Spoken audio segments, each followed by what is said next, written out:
The sound of Cambridgeshire. And all the music you love. The music you love.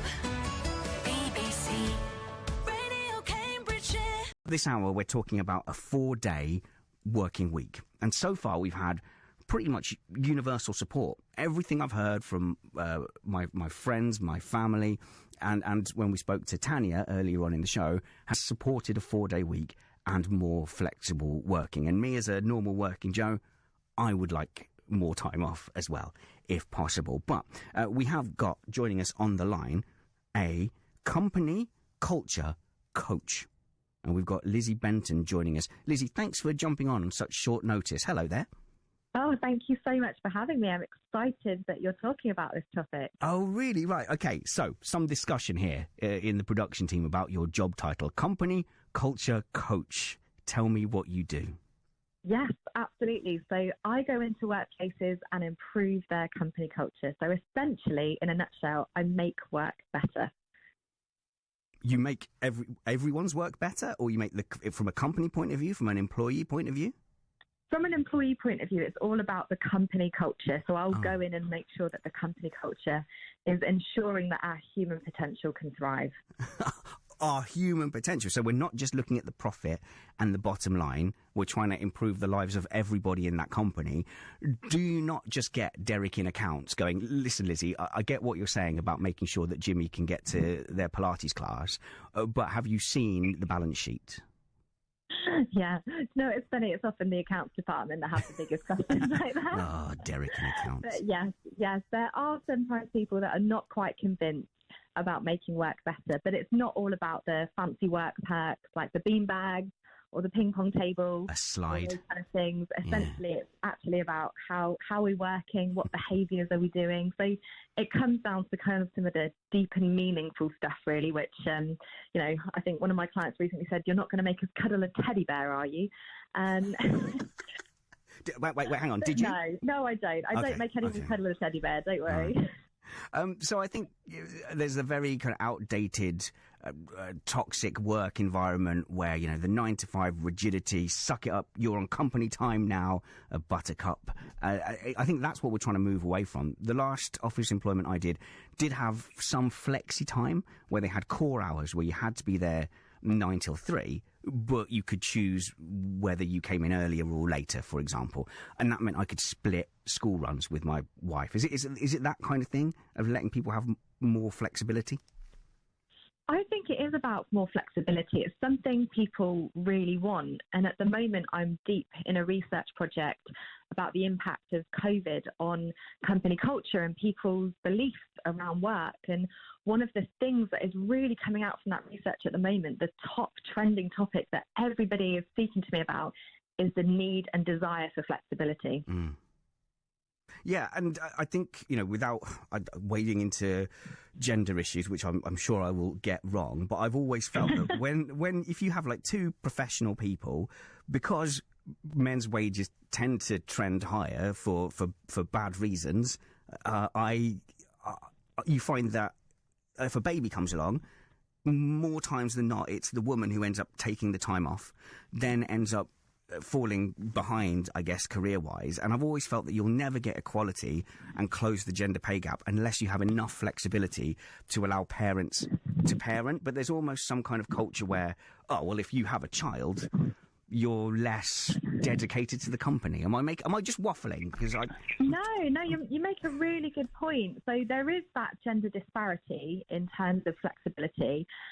One of the big things that's also increasing is also elderly care that a lot of people don't consider.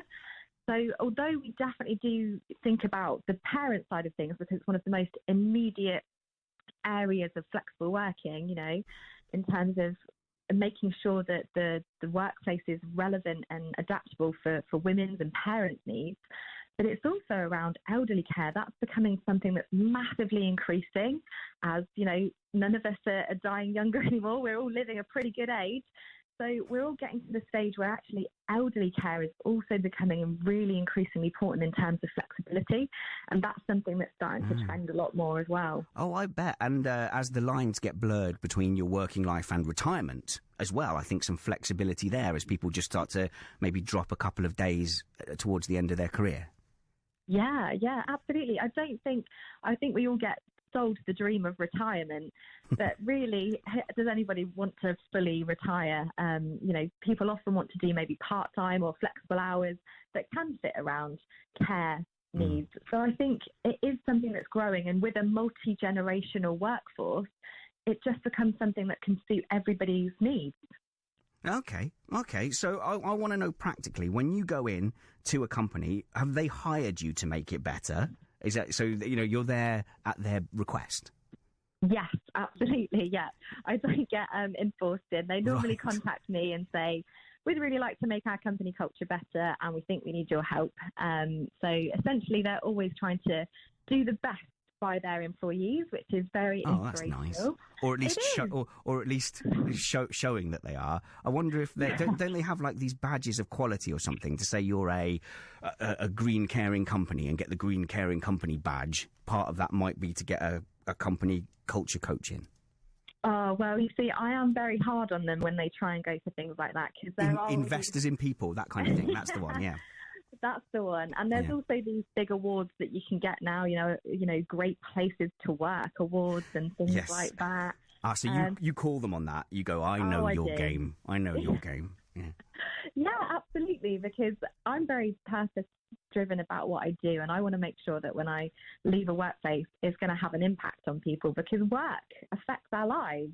We've all had a really bad day at work, and the ripple effects on our family is huge. Yeah, absolutely. So when you go in, what's the biggest resistance you get? So you're going in striving for flexibility. In fact, let's before we go to the resistance, we've talked about flexibility and cuddling teddy bears. But apart from flexibility and making everyone cuddle teddy bears, what's your major aim when you go into a company? My major aim is to make sure that people can enjoy their job and feel really safe and supported in their company culture, that they can go in there, do the best work possible, enjoy the work they're doing, and ensure that they have positive communication with their colleagues. That is my sole aim when I go into a workplace. What about things like career development? Do you get involved in that? I remember a time where I was just so frustrated because I was stuck in a large company, but a relatively small department where my immediate boss just didn't rate me, and it was very frustrating. Do things like that come up? Yes, absolutely. So learning and development is a huge part of company culture because, again, we all want to grow, we all want to learn, we all want to feel challenged.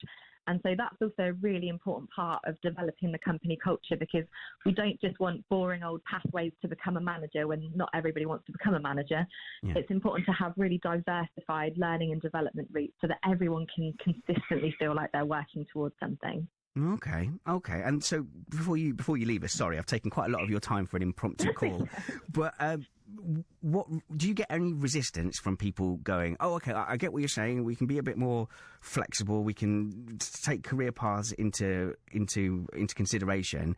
But actually, I mean, we do need Derek in finance in 5 days a week. He's our only finance employer. If a client comes in on a Tuesday and Derek's skiing that day, we don't know what to do. Do you get any resistance like that, where people say, look, it's Monday to Friday. That's not going to change. We need people in. Yeah, absolutely. There is resistance like that, because not every sector, not every industry is set up for the 4-day week in that term. But in terms of roles, you can make 4-day weeks for particular roles, so you can move it. So rather than looking at everything from a very linear perspective, oh, it's just a Monday to Thursday work week, it's actually, do you do it by roles? So there's a really good book that I would recommend anybody considering the 4-day work week, and that's called Shorter by Alex Sujong Kim Pang, about how working less will revolutionise the way your company gets things done. And that really delves deep into a lot of industries, like, the car industry, MOTs, things like that. People actually doing these 4-day work weeks, even restaurants and hotels working 4-day work weeks. So it's there's so many examples out there now, and in the UK we're really behind in terms of this. It's like it's taken a pandemic for us to think differently about work, which is slightly depressing. Are we behind from a kind of worker happiness point of view then in the UK? Yes, I think 100%. We're not far behind. I would say America's probably the worst place, and I would say we're not far behind that. Oh, that's depressing. So hopefully this conversation and others like it will move us towards happier workspaces. But I guess, you could, if you're in a big company, you've got a bigger finance department, so you can cover. But in a smaller company, maybe you say, well, do you know what? HR's not open on Wednesdays. Just get used to that. Get things in by Thursday or save them for Tuesday or save them for Thursday. I mean, that's not inconceivable, is it? No, absolutely not. And I think if businesses really look at when those particular departments or roles are most busy, you can find out which days are non-relevant. I mean, we're taking Friday as the easier day because traditionally in a lot of businesses, Fridays are always the quietest day, which generally not a lot of business happens on Friday.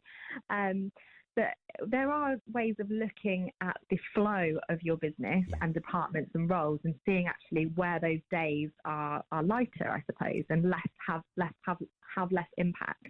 Yeah, and we can spread things out because the town centres and retail facilities all being rammed on a Saturday and Sunday isn't particularly useful. Me and my wife both have Thursdays off, and we get to spend Thursdays together, and everything's super quiet, which can be nice. So let's spread it all out a bit. Lizzie, I'm going to keep your card in my Rolodex because this was a very useful conversation. Lizzie Benton, you are a company culture coach. Thank you very much for your time. Do you have a Twitter handle or something people can find you at? I do. It's Lizzie at Liberty Mind, so you can find me on Twitter. And I have already retweeted you guys, so I'm so happy you're talking about this. So thank you. Fantastic, Lizzie. Thank you for your time. Conversation. Have a great Friday. Have a great Friday off. Thanks, and you.